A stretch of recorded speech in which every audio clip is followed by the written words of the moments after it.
Yogic Bij Akshari mantra, that is the Vedic seed mantra, that has that power and that accumulated strength and that accumulated energy, that the compact accumulated energy of a whole series of ancient scriptures. It is a gift by our yogic ancestors and the yogic gurus who have given their years and years and thousands of years. They have meditated, they have gained that knowledge, they have accumulated that knowledge, they have decoded the Vedas and the Shastras, and they have taken out the exact sar. Sar is that conclusion power that is there in that single syllable, that is the Vedic seed mantra.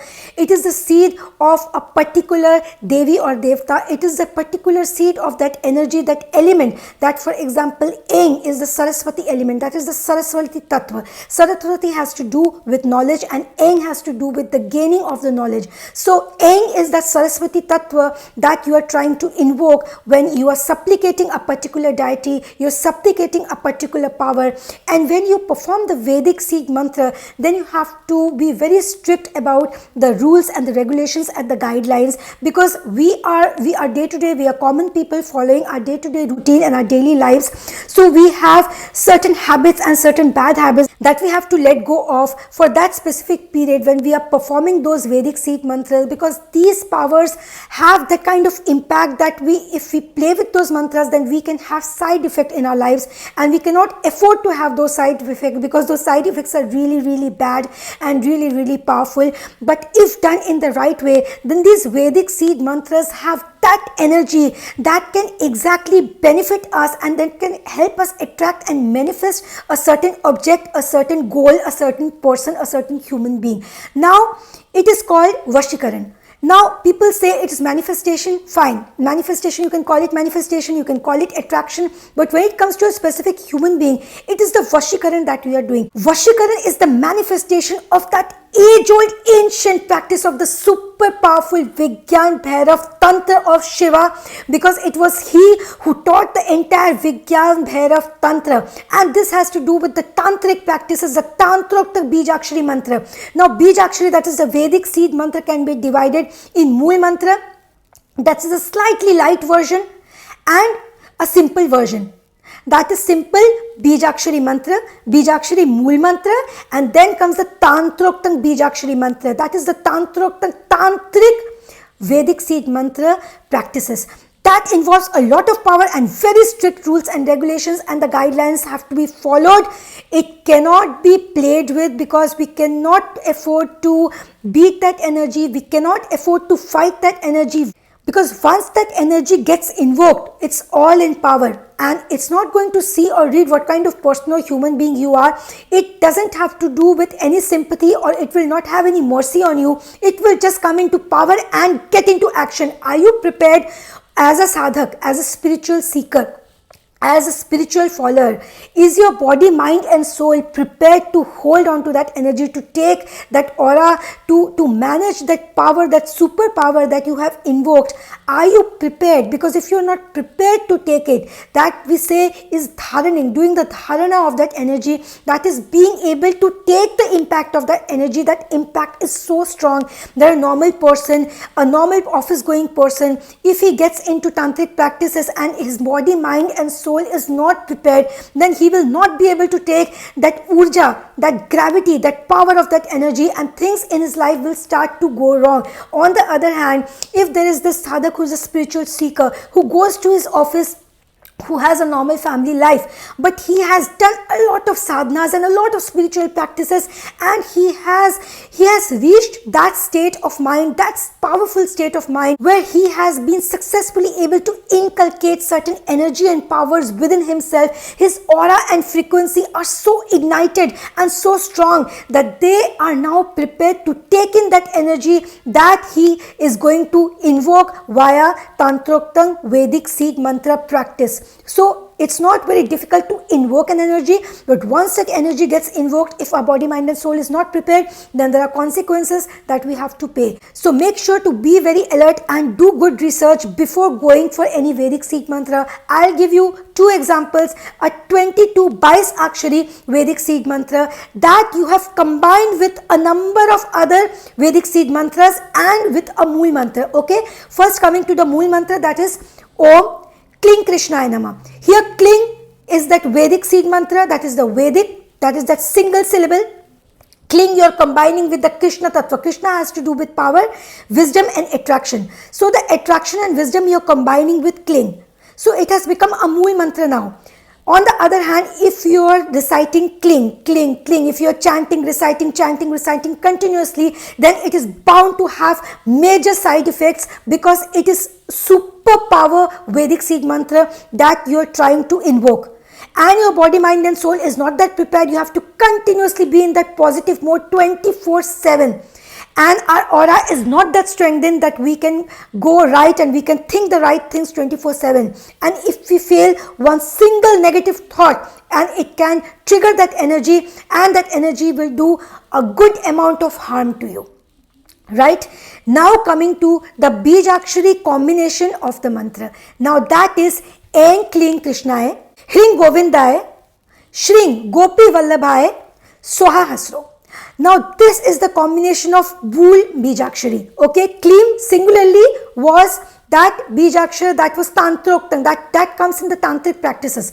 But here in this case, since you are combining it with Mool, now you are shifting the energy focus from a single to a series of Bijakshari, that is the Vedic seed mantras. This 22 syllable Krishna Vedic seed mantra impacts the spiritual seeker who is chanting it continuously with speech empowerment. Let's know how. Ain Kling Krishnaya, Hring Govindaya, Shri Gopi Vallabhaya, Swaha Hasro. Now this is a combination of the being. Ain has to do with Saraswati, as mentioned, that is knowledge. Knowledge of the speech, and Saraswati Tattva, Saraswati element from the universe has to do with knowledge, wisdom and speech. Now Krishna is the attraction. Okay, Hring is the Adi Shakti element that we are combining with Shri and Hari. That is the attraction power of the speech. So this entire combination has to do with your speech and how well you're becoming when you're presenting a presentation, you're going to office to crack an interview, in your day-to-day life, you're conducting any conversation or anything that has to do with speech. Then this mantra, reciting this mantra for a specific amount of time, for a specific period of time, will empower your speech, and you can feel the result and aura. Then the continuous reciting of this Vedic seed mantra will empower your speech, and it will give you benefits after doing it for a certain period of time, and with the clear intention of not doing any magical spell, but the intention should be very clear that you are invoking certain Vedic seed mantra powers, and that powers will have an impact on your aura, that aura which will control your speech, and it will improve your speech with day to day. But you have to keep something in mind, that this will not have a complete long-lasting effect. You have to keep repeating this. For instance, you did it for 1 month, it can have an impact on you for the next 2 months, but then again at the 3rd month, you have to repeat. Why? Because our ancient sadhus and yogis who used to do these kind of practices, and till now who do this kind of practices, they are on a different spiritual level altogether. They are spiritually so aligned, their body, mind and soul is so aligned, that when they do this sadhana, when they do it, they have a good effect on them, for a very long lasting effect. But we are normal common people, so when we do this kind of recitation, since we have not reached that mental state, so it will have a temporary effect. But then again, if we redo over time, by continuous recitation, the aura will become strengthened, and the effect will also gradually increase. For the first time you did, it might have an effect to you for 1 week or 2 weeks or say 1 month. Then after you do, the effect will last for 2 months, and then the effect might last for good 6 months. It depends on the energy, it depends on your willpower, and it depends on the recitation that you're doing, the kind of pronunciation. I have given the pronunciation here, the pronunciation that you have to do, and the understanding of the pronunciation.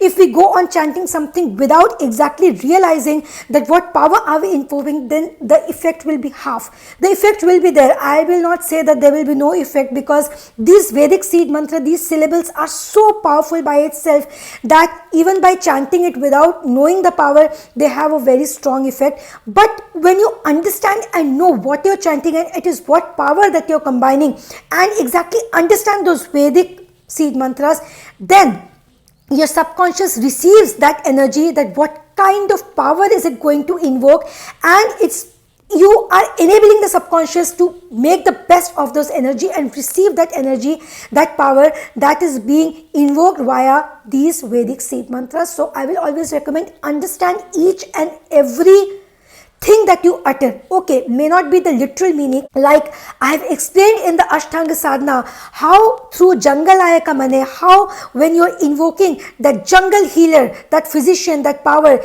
you don't have to understand the literal meaning of that Vedic seed mantras, because they don't have this kind of literal meaning, but at least the conclusive meaning, at least that power that you are referring to, that is invoking a particular energy, if not literal, at least the conclusive meaning, that is something that the spiritual seeker should understand. So, Aing, Kling, Krishnaya, Om Aing, Kling, Krishnaya. Here, Om is that Pranavakshar, that is Brahma, Vishnu, Mahesha, in that one Vedic seed mantra, Om. Then comes Aing. Aing has to do with Saraswati. Saraswati is the knowledge element. Okay, the wisdom element and the knowledge element that will directly impact your speech. And Krishna is that attraction element. So your speech has to be attractive also. If you want to crack a particular deal and when you make a presentation, then people should like you, and your personality and the way you're speaking, your tone, your pitch, everything needs to have a balance, and that aura will work on that balance, because ultimately it's the attraction of the speech that matters. If you are a very eloquent speaker and your speech is not attractive, no matter how eloquent you are as a speaker or how powerful your speech is, you have got a good hold and good command on the language, but if that attraction element is missing, and attraction has to do with innocence, attraction doesn't have to do with how powerful your speech is, attraction has to do with how innocent and genuine your speech is. That matters, and that genuineness and that innocence is that attraction power that the Krishna element, the Krishna Tattva gives us. So this is how we make, and finally we are combining it with Shri and Hari. Shri and Hari is Krishna and counterpart Lakshmi. Lakshmi is the feminine energy of Krishna. So male and female energy is being combined with these Vedic seed mantras, and it revolves around that one supreme entity, that is Lord Krishna. This is how you invoke that particular Krishna Tattva and the Krishna element, and by combining it, you are making and getting hold of attractive speech. After doing it for a specific period, you will see the results for yourselves, and you will feel like repeating. Once you see the results that yes, this is working on me, you will automatically get the spirit and you will get that motivation to repeat it, because we all want to have benefits. But please do keep in mind, if you want to do any Tantroktan Beej practices, Bijakshari practices that involves Tantric practices, then there are very strict rules and regulations. You have to follow it wholeheartedly, and you have to follow it obediently. Obedience is what it is called for.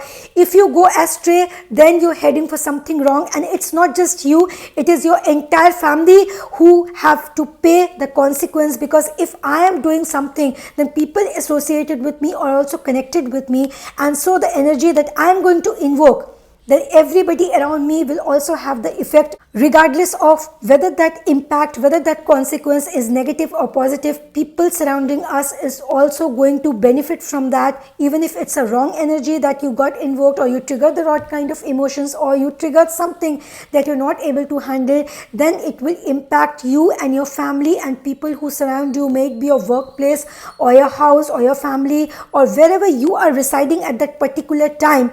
And even if you are very away from your family, but emotionally you're connected with that family, that immediate family is going to get the impact. Dread. 41 days of life-changing experience, life-changing course, no dependency, what the slavery. Dread.